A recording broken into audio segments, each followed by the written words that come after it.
Hello.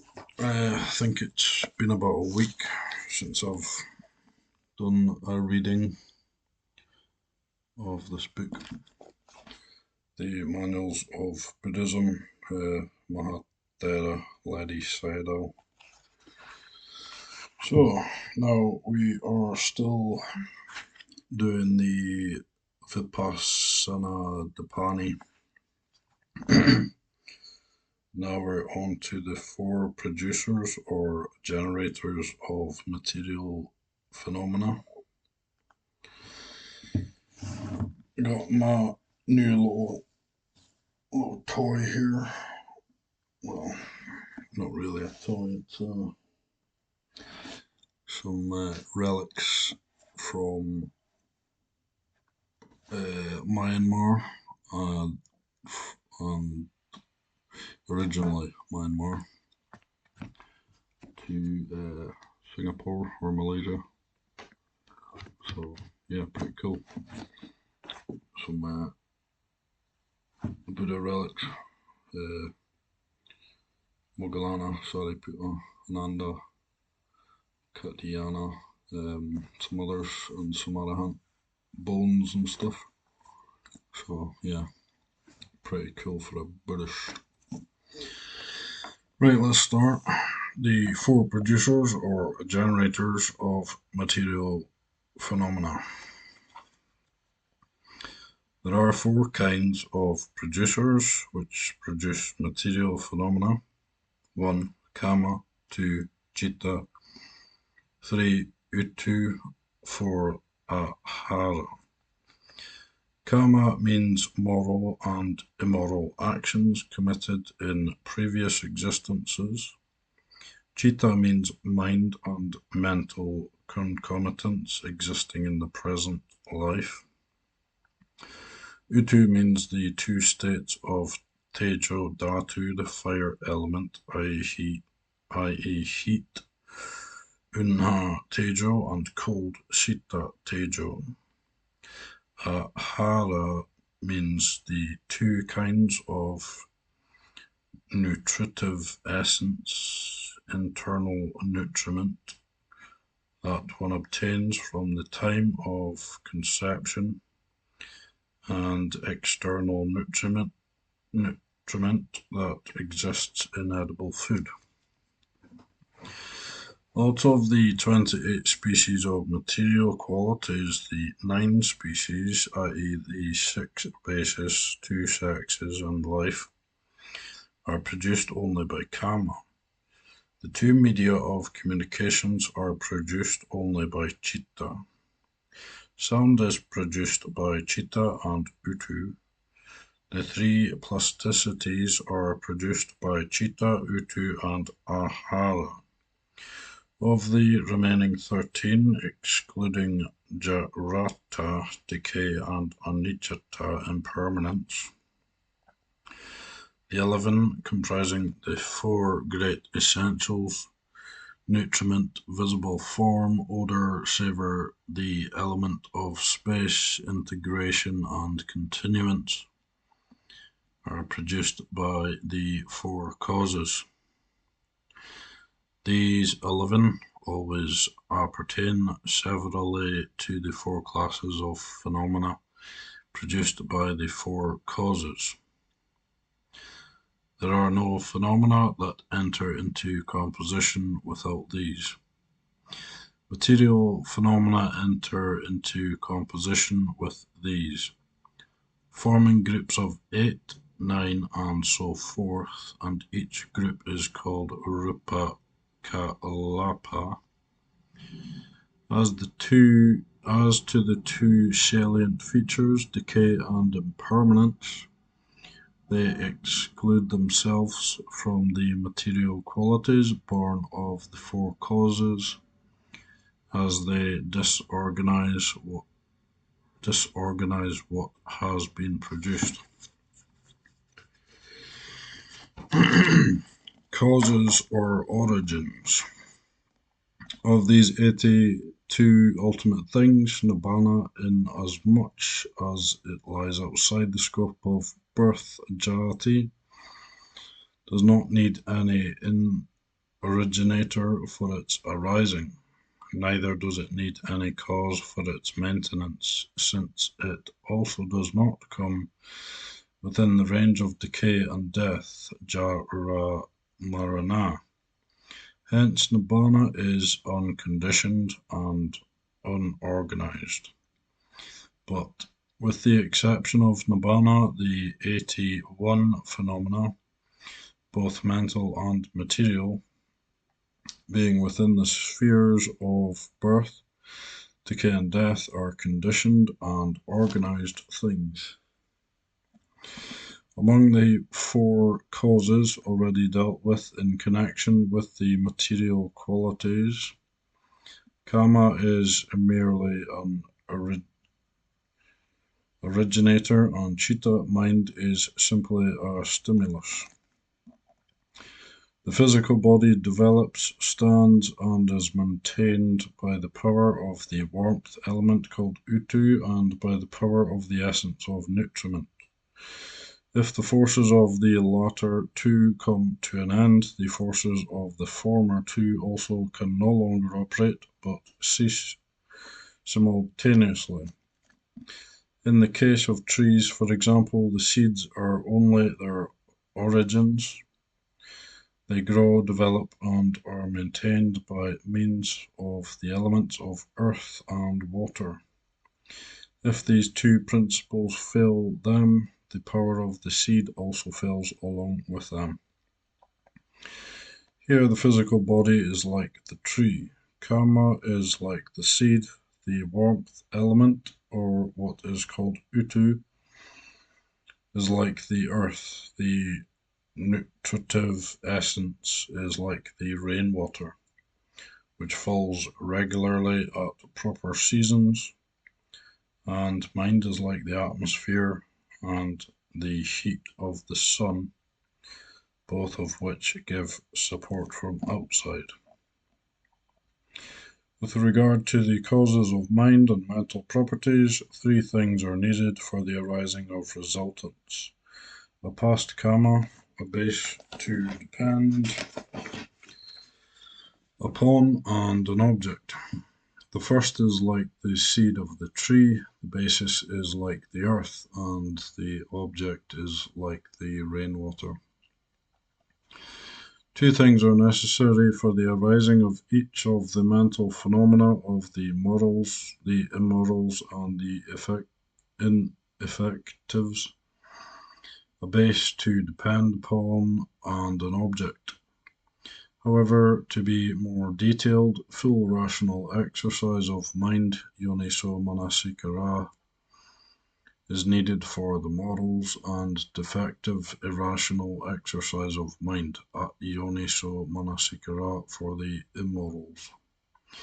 The ineffectives, which have apperceptional functions, have the same causes as the morals. As for the two classes of consciousness called turning towards, if they precede the morals, they have the same causes as the morals, and if they precede the immorals, they have the same causes as the immorals.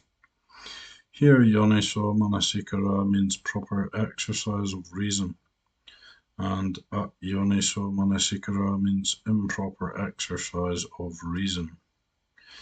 These are the functions of the two classes of consciousness called avajjana, turning towards. On seeing a man, if the manasikara be rationally utilized, moral consciousness arises, and if the manasikara be irrationally utilized, immoral consciousness arises.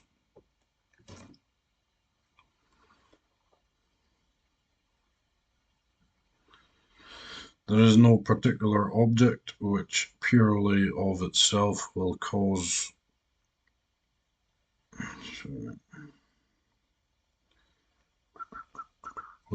to arise only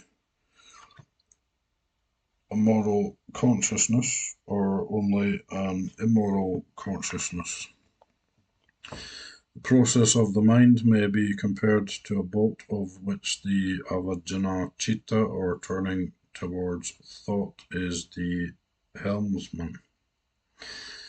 As the course of the boat lies entirely in the hands of the helmsman, so also the occurrence of the moral and the immoral consciousness lies entirely in the hands of avajjana.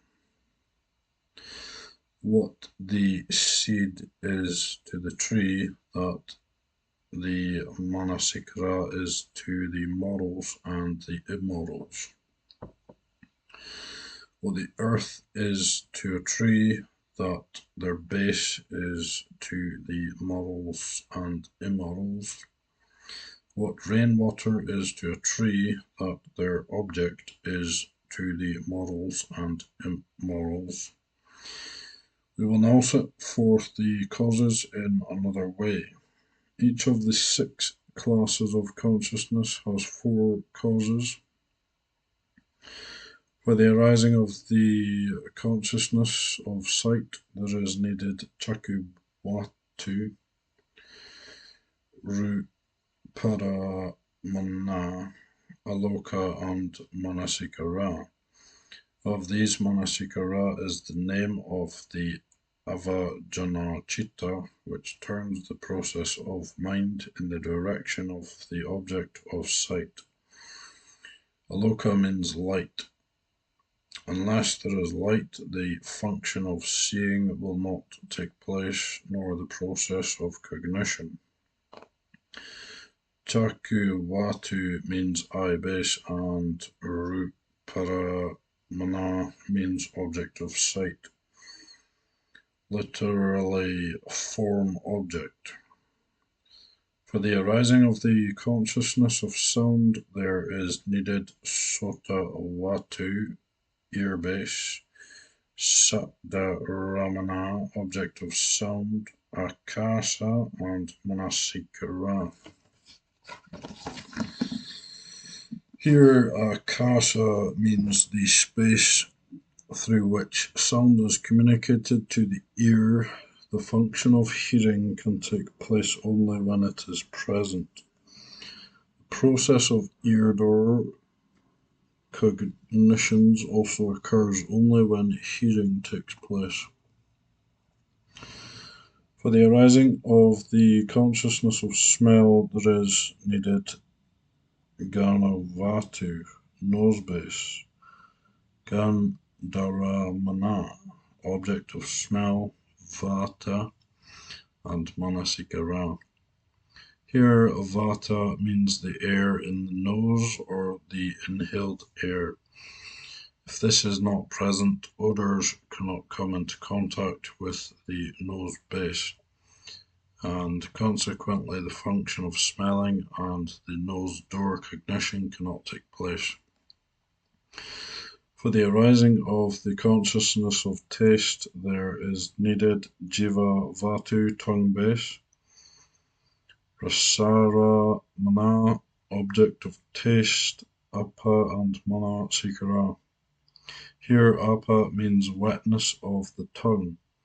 If the tongue is dry, the savour or sapidity cannot come into contact with the tongue base, and consequently the function of tasting and the tongue door cognition cannot take place.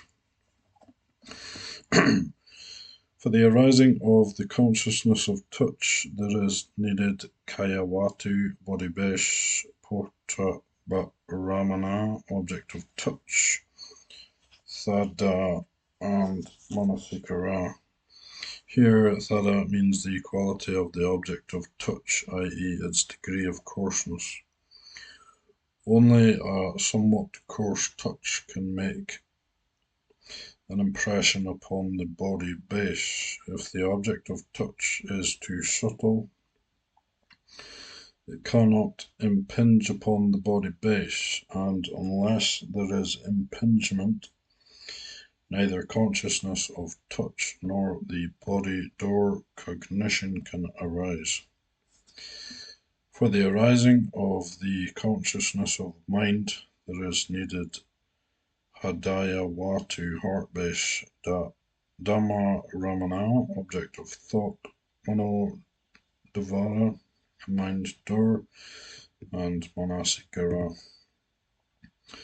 Of these, Dhamma Ramana means all objects comprising all material qualities other than the five-fold objects, all mental qualities, all ideas, and nibbana. As a matter of fact, the five-fold objects, form, sound, smell, taste, and touch, are also the objects of consciousness of mind. But in order to set forth what is not related to the five doors or five senses, only thought objects are mentioned here. Mano Devara, or mind door, means the continuum of subconsciousness. Though the heart base is the place where consciousness of mind arises, since it does not possess the appropriate kind of sensuous organs, the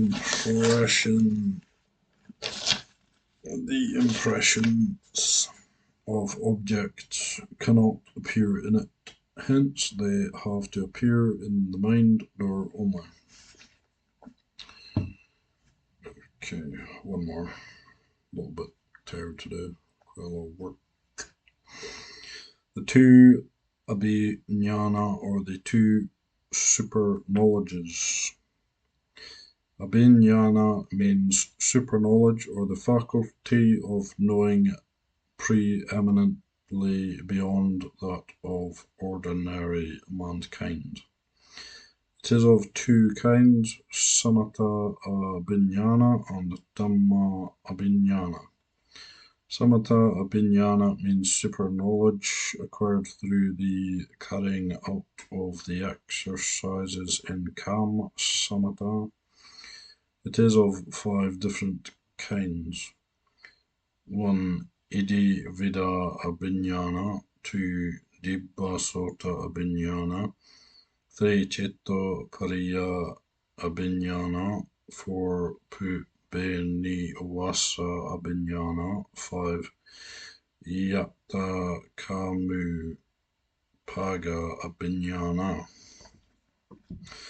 The first is the supernormal powers of passing through the air, sinking into the earth by oneself, creating wonderful things, transforming oneself into different personalities.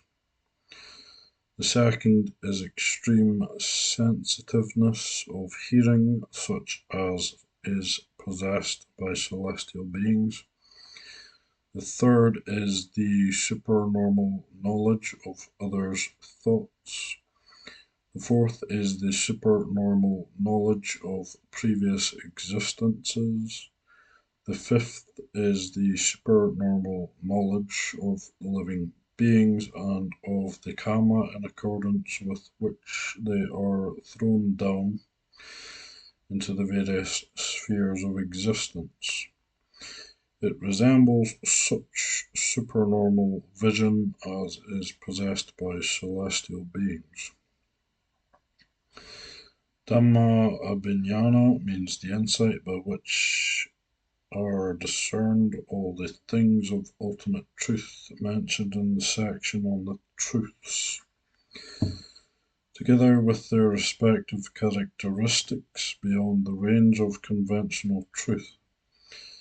It is divided into three kinds.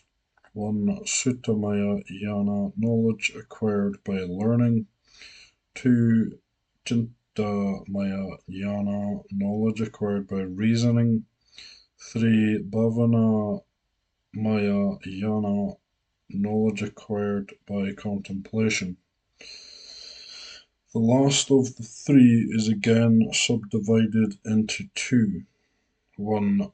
Anubodha Jnana. 2. Pati Veda Jnana. Of these last two, the former is the triple insight into impermanence, infelicity, and no soul, for it is the insight into things with all their characteristics as they truly are. The latter is the transcendental knowledge of the four paths. By this knowledge, which can dispel the darkness of the defilements, kilesa, such as error, perplexity, and so forth, those who have attained the paths are brought into the light. Okay, that'll do for now. Interesting stuff. Remember reading a little bit about, well, probably quite a lot actually, about just this last piece of material, Sutta Maya Jnana, Chinta Maya Jnana, and Bhavana Maya Jnana. Knowledge acquired by learning. So, what I'm doing right now, and if you're listening, what you're doing. Reading, listening, all that sort of stuff. Pretty much what that means, I believe. Like Sutta Maya. So, suttas. Chintamaya Jnana, knowledge acquired by reasoning. So, kind of, reasoning. And Bhavanamaya Jnana, knowledge acquired by contemplation. So, yeah, reasoning and contemplation. I mean, contemplation's, I guess, a bit deeper, and you'll probably be meditating and stuff. But it's all good stuff, like, it's all good stuff. Yep. Basically, the ways to grow, and then those superpowers are pretty cool. So, you did for producers or generators of material phenomena, causes or origins, and the two abhignana or the two super knowledges. Okay. Right. So that'll do for today. It's about 20 minutes. That's more than enough for one video, I believe. Right, I'll just save my page. Thank you. I'll see you next time.